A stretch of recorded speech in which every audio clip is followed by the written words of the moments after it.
మా వంటగదికి స్వాగతం. మా వంటగదిలో ఈరోజు చికెన్ మటన్లో వేసి మసాలా తయారు చేయటం చూద్దాం.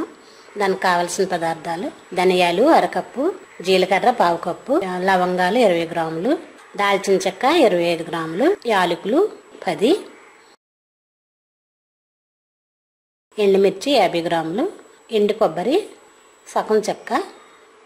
ఇప్పుడు మసాలా ఎలా తయారు చేయాలో చూద్దాం. స్టవ్ పై పాన్ పెట్టి పాన్ వేడైన తర్వాత ధనియాలు వేద్దాం. వీటిని ఒకసారి వేయించి తర్వాత ఎండుమిర్చి కూడా వేసి వేయించుకుందాం.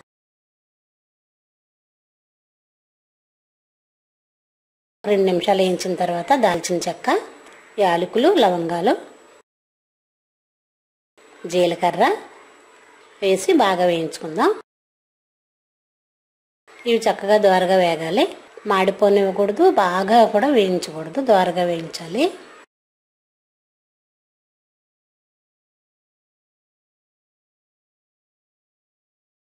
వీటిని ఒక ప్లేట్లో తీసుకుందాం.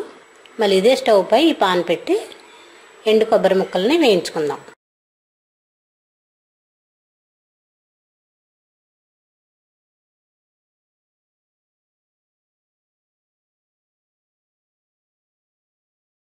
ఇలా 1 నిమిషం వేయించిన తర్వాత వీటిని తీసి చల్లారనిద్దాం. ఈ కొబ్బరి ముక్కలను కూడా వేయించిన ధనియాల్లో వేసుకుందాం.